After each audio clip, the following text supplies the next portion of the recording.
오늘은 마태복음 4장 1절에서 11절 말씀을 함께 나누겠습니다.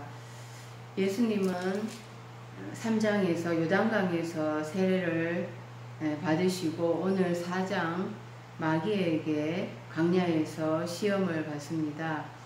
예수님이 시험을 받는데 나와 무슨 상관이 있나? 예수님이 내 안에서 시험 받는 것입니다. 예수님께서 세례 받으신 곳은 아주 낮은 곳입니다. 해발보다 낮은 곳입니다. 그런데 시험을 당하는 곳은 아주 높은 곳, 거룩한 성전 꼭대기까지 올라가십니다. 이것이 내 안을 보여주는 것입니다. 지금 성령에 의해서 예수님을 광야로 가게 하시는 분은 하나님입니다. 그런데 하나님은 야고보서 1장 13절에 악에게 시험을 받지도 아니하시고 친히 아무도 시험하지 않으신다고 말씀하셨습니다. 그러나 본인은 친히 안 하시지만은 누군가를 시켜서 하십니다. 시험하는 자를 시켜서 또 영을 동원해서 시험을 하십니다. 그러면서 또 본인은 시험을 받지 않으신다고 말씀하셨는데 예수님은 하나님의 실체인데 그 하나님의 실체가 어떻게 시험을 받으실 수가 있습니까? 상황을 바꾸어 놓으면 이해가 됩니다. 시험을 받아야 할 대상은 인간입니다. 예수님이 지금 내 안에 계시기 때문에 시험이 가능한 것입니다. 내가 시험을 당하는데 그 답변을 예수님이 하고 계시는 것입니다. 내가 직접 시험을 받으면 넘어지게 되어 있습니다.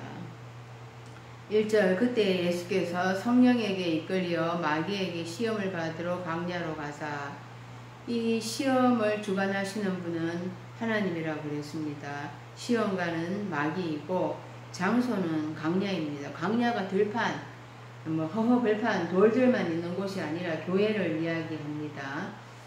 수험생은 바로 내 안에 있는 예수님입니다. 그 시험이 두 종류가 있습니다. 테스트와 그 템테이션, 유혹입니다. 그 일반적으로 그 주관식 시험은 언제나 시험을 뜻합니다. 그런데 사지선다형이나 가부를 물을 때는 유혹입니다. 이것을 해야 돼, 이것을 말아야 돼, 이렇게 해야 돼 말아야 돼 헷갈리잖아요. 그러면은 그게 유혹인 것입니다. 시험은 통과를 해야지 합격입니다. 통과를 못하면 불합격입니다. 우리는 시험 들었다 이렇게 말을 하는데 사실 시험 들면은 불합격입니다. 시험 들어 넘어지면 그 불합격입니다. 시험은 통과해야 하고 이겨내야 하는 것입니다. 그런데 받아야 할 시험을 받지 않고 통과하지 않으면은 계속 시험이 옵니다. 시험관이라는 마귀는 계속 쫓아다닙니다. 그 시험의 주제는 네가 하나님의 아들이거든. 거기에 걸맞는 시험을 합니다. 테스트에 미혹되지 말고 통과를 해야 하는 것입니다. 광야라고 했는데요. 그 사도행전 7장 38절에 신의 산에서 말하던 그 천사와 및 우리 조상들과 함께 광야 교회에 있었고 또 생명의 돌을 받아 우리에게 주던 자가 이 사람이라. 이 모세가 이스라엘 백성들을 광야에서 인도했잖아요. 그것이 광야 교회라고 사도행전에서 말씀을 하고 있습니다. 레위기가 바이크라이거든요. 그 제사에 관한 말씀이 아니라 이스라엘 백성들을 성막을 중심으로 사방으로 모여들게 했습니다.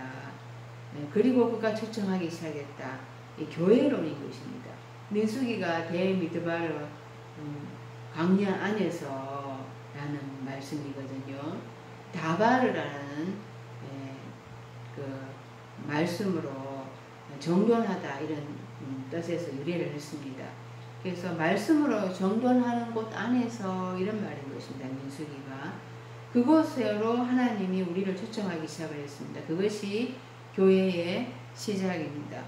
이 광야에서 일어난 일은 바로 교회에서 일어난 일인 것입니다. 지금 예수님께서 다섯째 날 교회 안에서 시험을 받고 계십니다. 이 마귀는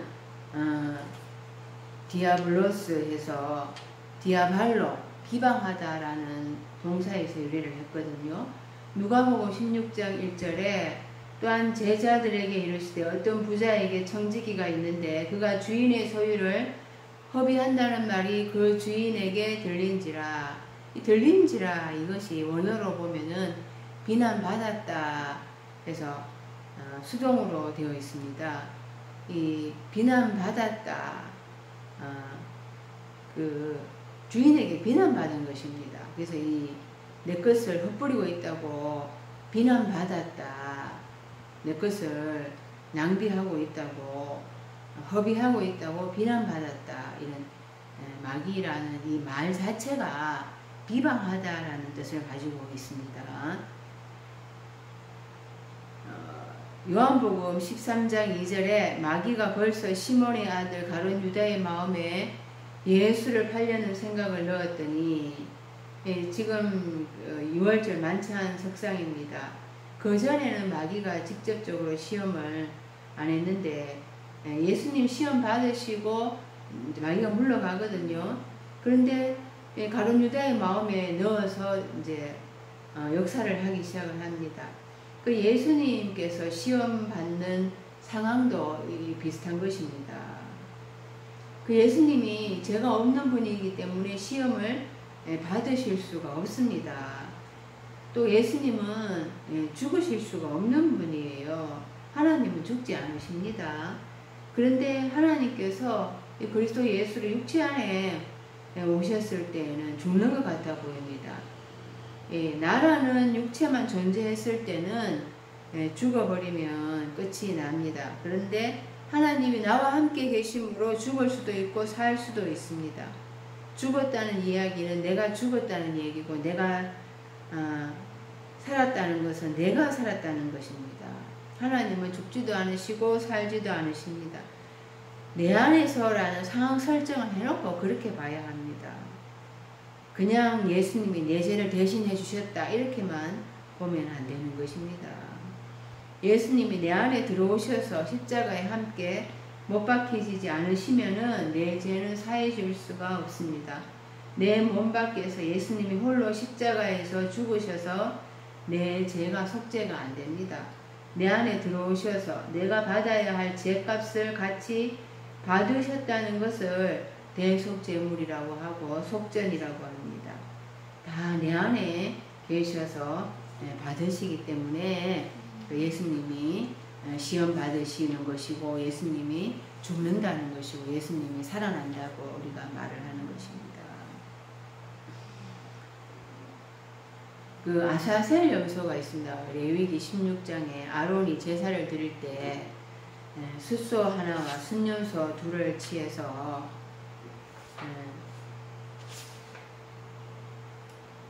순염소 하나는 여호와를 위해서 드립니다. 자기 죄를 위해서 또 숫소를 드리고요.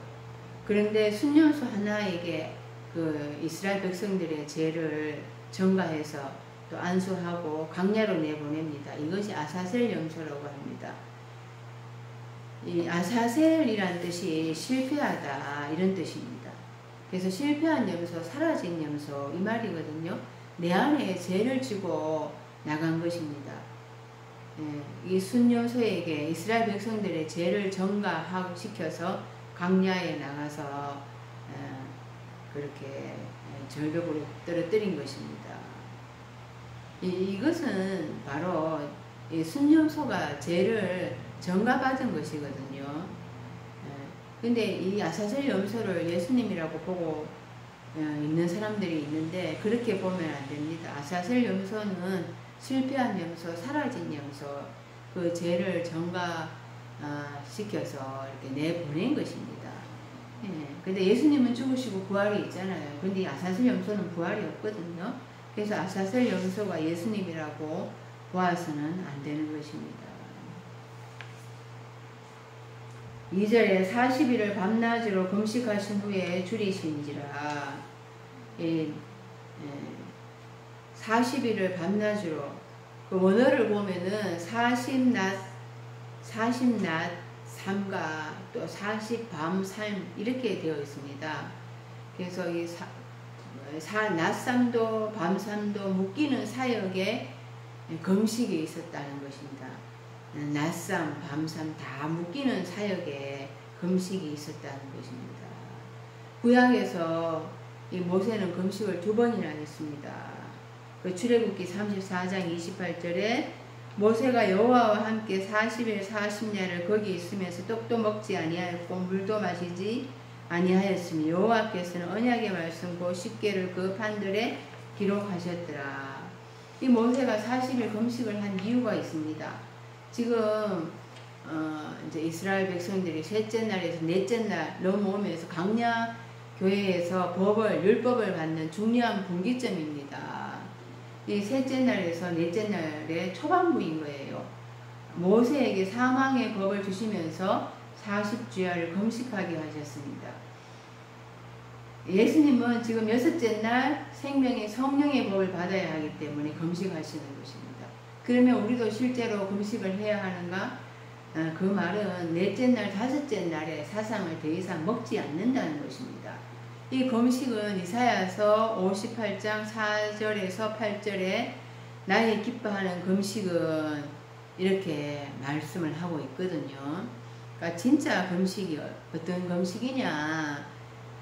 나의 기뻐하는 금식은 흉악의 결박을 풀어주며 멍에의 줄을 끌어주며 압제당하는 자를 자유케 하며 모든 멍에를 꺾는 것이 아니겠느냐.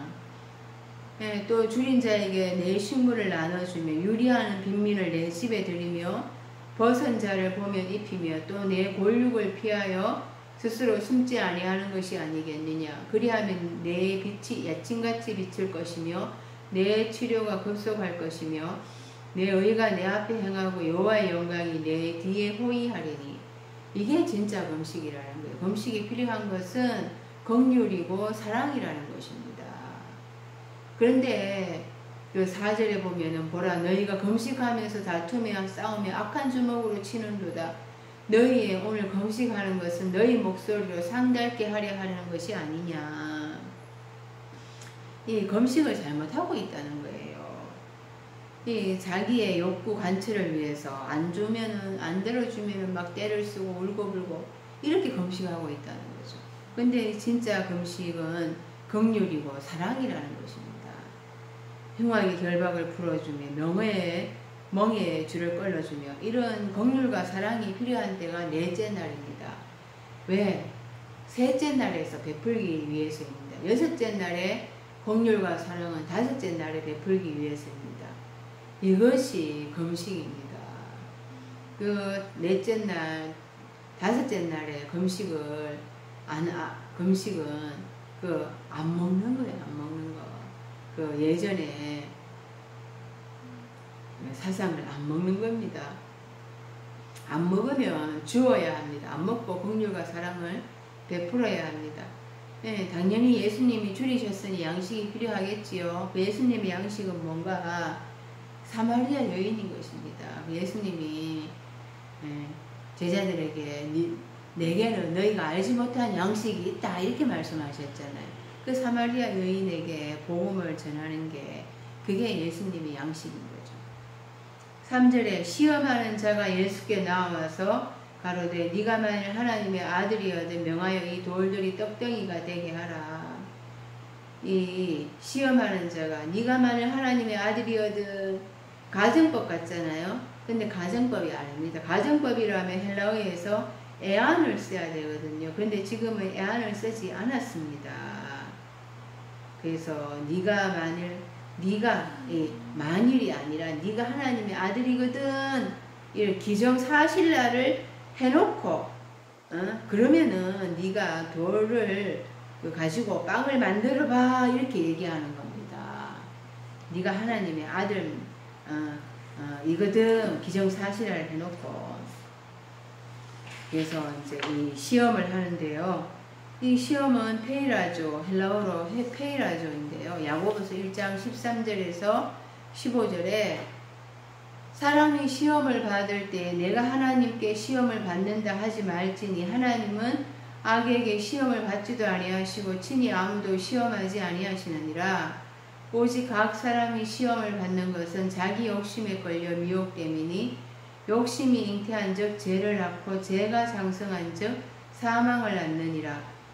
이 친히 하시진 않는데 이 마귀를 시켜서 하는 거. 그리고 이 성경에 시험을 받는 것은 자기 욕심에 걸려서 미혹되는 것이라고 하고 있습니다. 그러니까 욕심이 잉태하여 죄를 낳고 죄가 장성한 즉 그 사망을 초래한다는 것입니다. 그 욕심이 발동해서 시험하는 게 다 내 안으로 들어와 버리는 거예요. 그 시험에 믿기에 내가 걸려버리는 겁니다. 이 마귀는 시험할 때 내가 욕심낼 만한 것으로 나를 유혹을 합니다. 근데 그 히브리서 4장 15절에 우리에게 있는 대제사장은 우리 연약함을 채울하지 아니하는 자가 아니요 모든 일에 우리와 한결같이 시험을 받은 자로 돼 죄는 없으시니라. 이 죄가 없으신 분은 시험을 안 받는데 예수님이 내 안에 계시기 때문에 예수님이 나와 함께 시험을 받는 것입니다. 이 컵이 있잖아요. 그럼 그 안에 물을 이제 부었어요. 그래서 컵을 탁 치면 물이 흔들리잖아요. 그러니까 내 안에 예수님도 그렇게 이제 마귀가 나를 시험을 하면 내 안에 예수님도 같이 움직여서 이제 시험을 받는다 이 말인 겁니다. 그러니까 시험을 받는데 나는 대답을 못해요. 근데 내 안에 계신 예수님이 대답을 하고 있는 것입니다. 그래서 내가 연약할 때에 나를 긍휼히 여기셔서 나를 시험을 이기도록 도와주시는 것입니다. 내 안에 시험, 주님이 함께 계실 때 내가 시험을 이길 수가 있습니다. 아담과 하와는 그 뱀이 준 선악과라 그러죠. 기륭의 지식의 나무를 먹었거든요. 그때는 예수님이 안 계시기 때문에 넘어갈 수밖에 없었어요. 그걸 먹을 수밖에 없었어요. 또 출애굽해서 이스라엘 백성들이 광야에서 시험에 들었잖아요. 그 하나님이 내가 이 백성들에게 내 율례를 지키나 안 지키냐 내가 시험해 본다고 말씀하셨거든요. 근데 그때 이스라엘 백성들은 시험에 들어서 하나님을 원망하고 불평하고 또 가나안 땅에 그들은 거인이다 이러면서 우리는 못 간다 그랬잖아요. 그래서 광야에서 38년 동안 뺑뺑뺑뺑 돌았어요. 시험에 걸려서 넘어졌죠. 예수님이 안 계실 때는 넘어질 수밖에 없다는 것을 구약에서 보여주고 있는 것입니다. 오늘 이제 신약에 와서 예수님이 내 안에 내가 마리아가 되어서 내 안에 탄생을 할 때 내 안에 예수님이 계셔서 내가 시험 받을 때 예수님이 답변을 하시면서 예수님이 이기는 것입니다. 그래서 내가 마귀의 시험을 이길 수가 있는 것이에요. 창세기 28장 22절에 내가 기둥으로 세운 이 돌이 하나님의 전이 될 것이요 하나님께서 내게 주신 모든 것에서 10분의 1을 내가 반드시 하나님께 드리겠나이다. 내가 이 기둥으로 세운 이 돌이 하나님의 전이 될 것이요. 그런데 이제 11조 10분의 1을 내가 하나님께 반드시 드리겠습니다. 그러니까 하나님이 내게 주시면은 거기에서 내가 10분의 1을 내가 반드시 하나님께 드리겠습니다. 그래서 우리가 11조라고 얘기하잖아요. 그런데 여기에 11조라는 말은 없거든요. 하나님께서 내게 주신 모든 것을 부하도록 주시니 내가 그것을 하나님께 부하게 하겠습니다. 그러니까 이 물질 얘기가 아니라는 거예요. 그런데 우리는 이 물질의 것으로 해석을 합니다. 그래서 이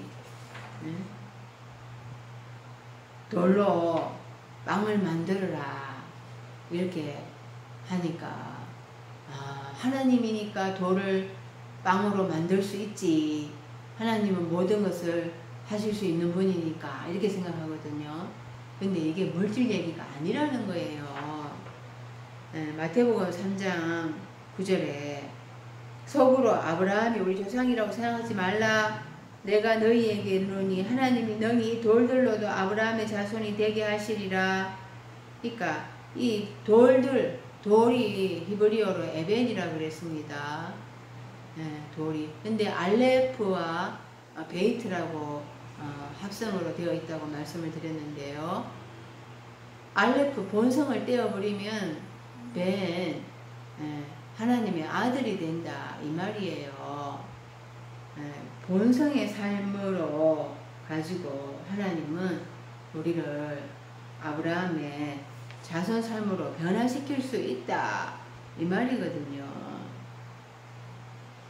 그래서 이 하나님께서는 베드로전서 2장 4절에서 5절에 사람에게는 버림바가 되었으나 하나님께는 택하심을 입은 보배로운 산돌이신 예수님께 나와 너희도 산돌같이 신령한 집으로 세워지고 예수 그리스도로 말미암아 하나님이 기쁘게 받으실 신령한 제사를 드릴 거룩한 제사장이 될지니라. 그러니까 하나님께 택하심을 입은 보배로운 산돌이신 예수님이 산돌이에요. 근데 우리도 그 산돌같이 신령한 집으로 세워지는 거룩한 제사장이 된다라는 것이죠. 거룩한 제사장이 바로 하나님의 아들인 것입니다. 그러니까 계시록에 가면은 신부라고 하잖아요. 새 예루살렘 성이라고도 하고요. 그래서 이 돌이 본성이 남아 있는데, 그런데 거기에서 변화가 되면은 하나님의 아들이 되고 신부가 되고 거룩한 새 예루살렘 성이 된다라는 것을 이렇게 말씀을 하고 있습니다.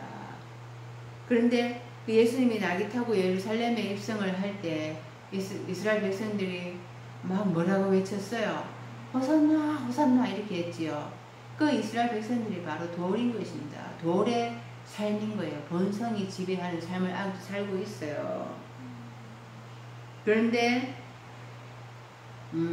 돌을 가지고 빵을 만들어라 이렇게 했지요. 그 돌들 본성이 지배하는 삶을 먹을 만한 빵으로 만들어라.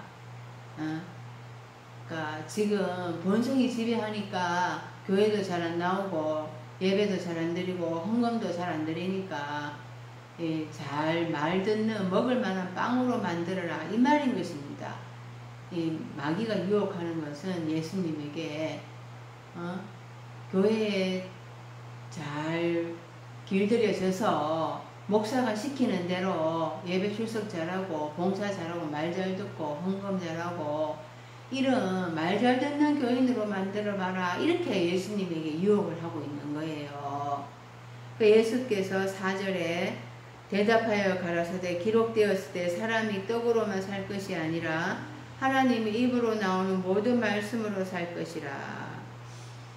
그러니까 이 모든 말씀 이렇게 할 때 말씀이 로고스가 아니고 지금 헬라어 흐레마를 썼거든요. 로고스는 남성이에요. 남성은 딱딱한 말씀이에요. 그런데 흐레마는 중성이거든요. 그러니까 해석되어진 말씀, 설명하는 말씀이라는 거예요. 그러니까 해설이라는 말씀이에요. 그러니까 로고스, 딱딱한 말씀, 그것은 비밀에 덮여 있습니다. 비밀로 되어 있는데 그 말씀이 흐레마가 되지 않으면, 해설이 되지 않으면 깨달을 수가 없어요. 그래서 해설을 해줘야 된다는 것입니다. 그러니까 하나님의 입으로부터 나오는 해설의 말씀을 들어야지 우리가 살아난다 이것입니다. 예수님이 나는 생명의 떡이다 이랬죠. 근데 생명의 떡이신 예수님이 십자가에서 죽으셔서 다시 영으로 오셔야지. 그때 사도행전에서 제자들이 오순절 성령을 받으면서 눈이 뜨여졌잖아요. 생명의 떡이신 예수님이 죽으셔야 돼요. 그래야지 육신의 휘장이 찢어져야지 보혜사 성령으로 다시 오실 수가 있는 것입니다. 그때 딱딱한 로고스의 말씀이 흐레마의 말씀, 해설되어진 말씀으로 내가 깨달아지는 것입니다. 말씀은 딱딱한 로고스의 말씀으로 보면은 도저히 무슨 말씀인지 깨닫지 못하고 그 말씀으로 내가 살아나지 못합니다. 그러나 흐레마의 말씀, 해설의 말씀을 들으면은 내가 살아나는 것입니다. 지금 다섯째 날 교회는 전부 로고스의 말씀을 전하고 있는데 그 말씀으로는 깨달음이 없습니다. 요한복음 6장 13절에서 15절에 보리떡 5개로 먹고 남은 조각 12바구니에 찼다 그랬잖아요. 그 사람들이 예수의 행하신 표적을 보고 말하되 이는 참으로 세상에 오실 그 선지자라 하더라. 그래서 예수께서 저희가 와서 자기를 억지로 잡아 임금 삼으려는 줄을 아시고 다시 혼자 산으로 가시니라. 그 5,000명의 사람들이 오병이어로 떡을 먹었어요. 그때 예수님이 어떤 말씀을 그들에게 먹여주셨는가? 그들이 예수님 잡아서 임금 삼으려고 했잖아요. 그러니까 그들에게 다섯째 날의 말씀으로 먹여주신 거예요. 여섯째 날의 말씀으로 먹여주신 게 아닙니다. 그래서 그들이 그래도 깨닫지를 못한 거예요. 온전히 깨닫지는 못하고, 야, 이 사람 우리가 왕으로 삼으면 우리 팔자가 늘어지겠구나. 그렇게 생각해서 예수님 임금 삼으려고 한 것입니다. 요한복음 6장 63절에 살리는 것은 영이니 육은 무익하니라. 내가 너희에게 이런 말이 영이요 생명이라. 이 구약의 말씀은 딱딱한 로고스의 말씀이에요. 그것을 예수님이 오셔서 복음서의 말씀으로 흐레마의 말씀으로 해설해 주고 있어요. 그런데 그 말씀도 어렵죠. 깨닫지를 못하죠. 그래서 바리새인들과 서기관들이 예수님 오셨을 때에 예수님을 그렇게 책잡으려고 하고 이스라엘 백성들이 다 예수님 십자가에 못 박아 죽이는 것입니다. 그 이사야 6장 9절에 여호와께서 가라사대 가서 이 백성에게 이르기를 너희가 듣기는 대로도 깨닫지 못할 것이요 보기는 보아도 알지 못하리라. 그 이사야 선지자를 보내면서 기머거리, 소경, 벙어리를 만들라고 했습니다. 그 바리새인들, 서기관들이 다 소경이고 벙어리고 기머거리라는 거예요. 그렇게 만들라고 했어요. 이사야 선지자의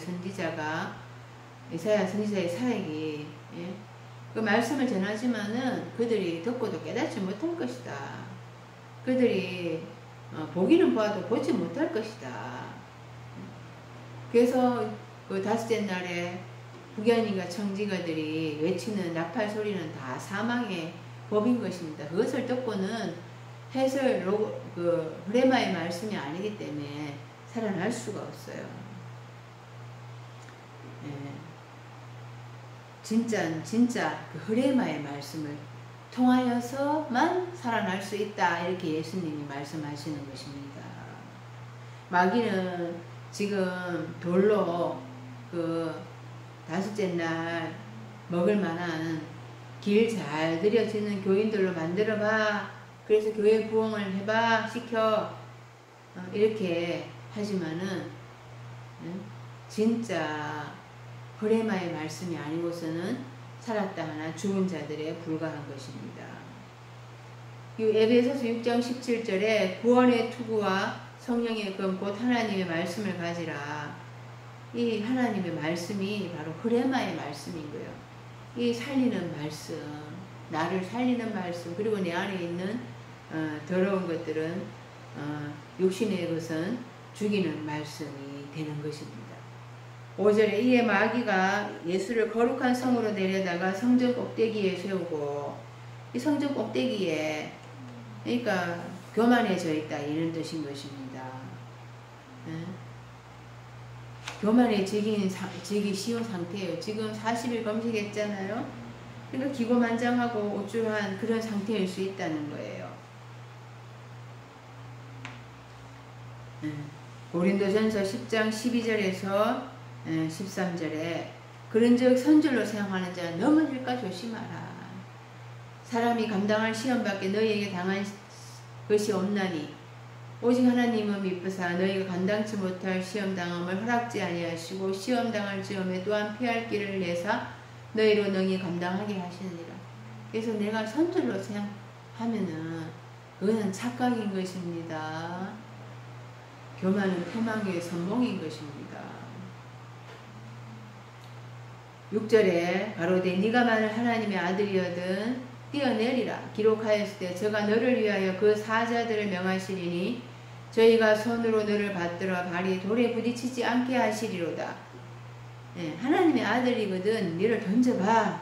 하나님께서 사자 삶을 대기 중이야. 시편 91편 11절에서 12절 말씀까지 들어서 유혹을 합니다. 이 마귀적인 발상을 볼 수가 있는데요. 저가 너를 위하여 그 사자들을 명하사 네 모든 길에 너를 지키게 하심이라. 저희가 그 손으로 너를 붙들어 발이 돌에 부딪히지 않게 하리로다. 이 예수님이 거침돌인 거예요. 예수님이 내가 거침돌, 부딪히는 거침돌, 스캔들 넘어지게 하다.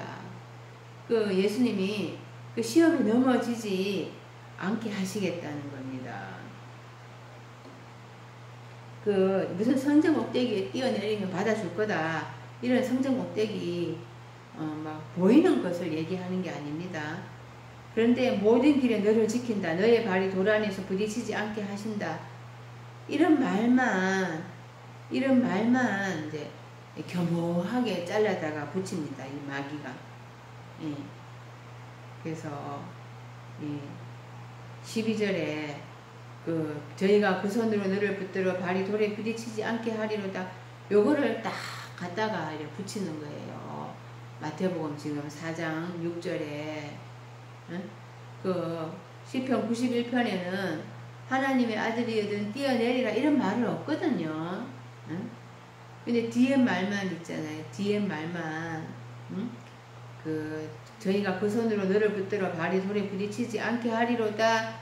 이런 말씀만 딱 갖다 교묘하게 잘라다 붙입니다.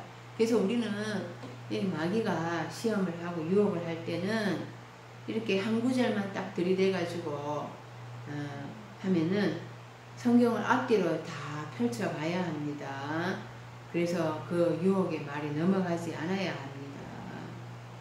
7절에 예수께서 또 이러시되 기록되었을 때 주 너희 하나님을 시험치 말라. 예. 자기가 섰다고 생각하면은 그 하나님이신 주를 에크페이라죠. 그러니까 시험에 내려고 덤벼듭니다. 그러니까 페이라조가 아니고 여기에서는 에크페이라죠. 그러니까 완전 끌어내는 그런 시험을 한다 이 말인 것입니다. 고린도전서 10장 7절에서 9절에 보면은 9절에 저희 중에 어떤 이들이 주를 시험하다가 이때는 페이라조를 썼는데 시험하다가 뱀에게 멸망하였나니 우리는 저희와 같이 시험하지 말자. 이때는 에크페이라조를 썼거든요. 이 에크페이라조 이 에크가 되면은 이렇게 완전히 막 덤비는 것입니다. 그래서 이렇게 마귀가 사탄이 네가 하나님의 아들이면은 네가 성경 알겠지 하면서 이렇게 상대가 예수님이 어떻게 나오려는가 보면서 막 덤비는 거예요. 네가 성경 아니까 하면서 덤비는 것입니다. 40일 금식했는데 돌빵 가지고 안 되잖아요. 그러니까 말씀 가지고 이렇게 하는 게 교묘하게 이렇게 덤비는 거예요.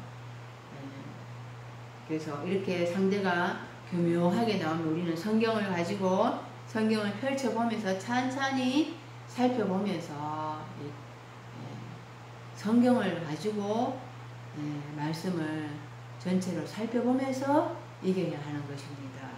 8절에 마귀가 또 그를 데리고 지극히 높은 산으로 가서 천하 만국과 그 영광을 보여서 이 세상의 나라의 삶과 또 그 영광을 보여주면서 이 세상의 나라의 영광 보이는 것을 보여주면서 엎드려 경배하면 주겠다. 그런데 이것이 베드로전서 1장 24절에서 25절에 이렇게 베드로 사도가 우리에게 해설을 해주고 있습니다. 그러므로 모든 육체는 풀과 같고 그 모든 영광이 풀의 꽃과 같으니 풀은 마르고 꽃은 떨어지되 오직 주의 말씀은 세세토록 있도다 하였으니 너희에게 전한 복음이 곧 이 말씀이니라. 이 말씀이니라고 곧 호레마의 말씀인 거예요. 주의 해설의 말씀은 영원토록 계시는 것입니다. 그런데 세상은 그 풀과 같고 그 모든 영광이 풀의 꽃과 같고 다 시들어 말라 떨어지는 것입니다.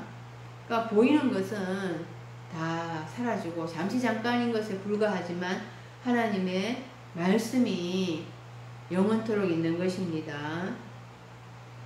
그래서 마귀에게 엎드려서 얻을 것이 아니지요. 하나님의 그 해설 말씀 그것을 내가 받으면은 내 영이 살아나고 내가 생명으로 충만하게 되고 내가 하나님의 나라가 되고 복음화가 되는 것입니다. 그때 내가 진짜 살아날 수가 있는 것입니다. 그것이 하나님이 우리에게 주시는 영광인 것입니다. 9절 가로되 만일 내게 엎드려 경배함이 이 모든 것을 내게 주리라. 또 10절 그래서 예수님이 말씀하시되 사탄아 물러가라 기록되었으되 주 너희 하나님께 경배하고 다만 그를 섬기라. 사탄아 물러가라 너는 가짜다. 내가 진짜인데 내가 너를 만들었는데 너는 가짜야. 너는 물러가라. 너는 게임이 안 돼. 예수님은 시험하는 자의 정체를 완전히 깨뜨려 보고 계시지요. 내가 진짜고 너는 가짜야. 나한테까지 진짜 행세를 하려고 하느냐. 이 마귀가 그랬잖아요. 네가 하나님의 아들이거든. 그러니까 마귀도 알았는 거예요. 예수님이 하나님의 아들이다 라고 한 건 바로 하나님이다. 하나님을 시험을 하고 있는데 그 마귀가 정체가 드러나는 것이지요. 계시록 20장 2절에 3절에 용을 잡으니 곧 옛뱀이요 마귀요 사탄이라. 용이 옛뱀이고 마귀고 사탄이고 이 창세기 3장 하와를 유혹한 그 뱀이 바로 마귀고 사탄이고 또 예수님을 지금 유혹한 뱀이 예수님을 유혹한 마귀가 똑같은 거라는 겁니다.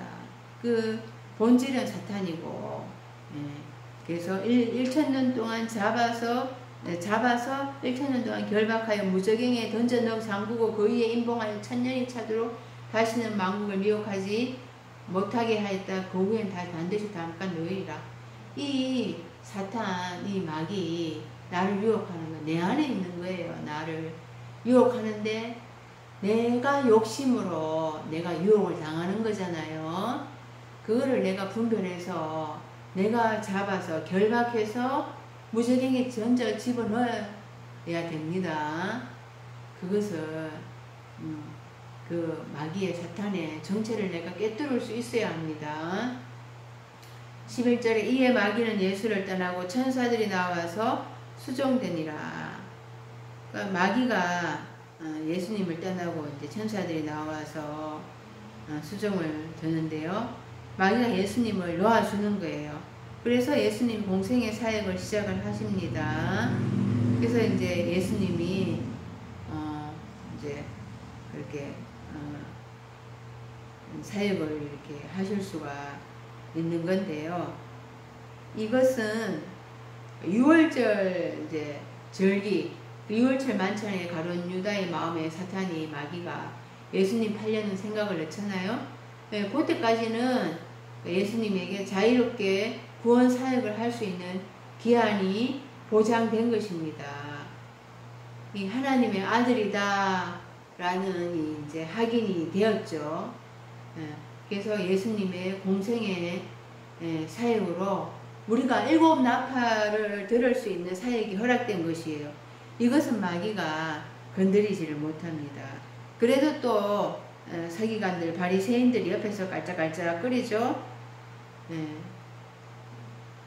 예수님이 이제 천국 복음을 마음껏 토해내는데요. 그리고 나서 이제 예수님이 유월절 만찬 후에 십자가에 못 박혀 죽으시고 사역이 그렇게 마무리가 되는 것입니다. 그래서 이제 그 제자들이 졸업을 하게 되고 다섯째 날에서 이제 완전히 빠져나오게 되고 여섯째 날에서 빠져나오면서 일곱째 날로 넘어가게 되죠. 그리고 예수님이 부활하고 오순절 성령이 오고 나서 그때부터 이제 나팔을 부는데요. 그러니까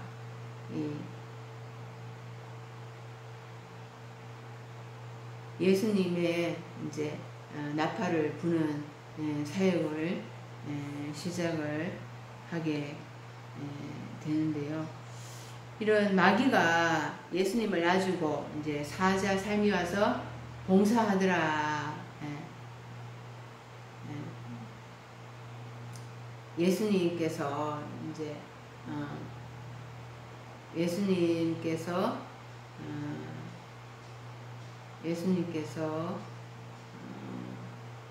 이렇게 사역을 이제 할 수 있도록 그렇게 사자 삶이 이제 봉사를 하는 것이죠.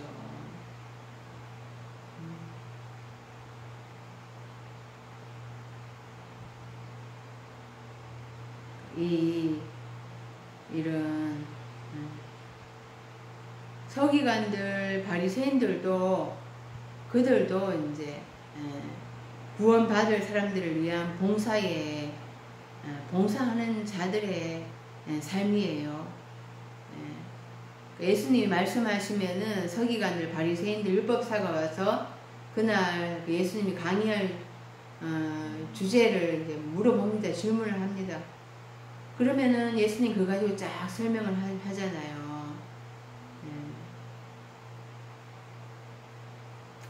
그래서 그들이 서기관들 바리새인들이 소경이었고 기머거리였고 벙어리들이었지만은 또 그들이 또 예수님에게 질문을 하면서 그들 때문에 또 이제 그들을 사용해서 제자들을 교육을 시킨다 이 말인 것입니다.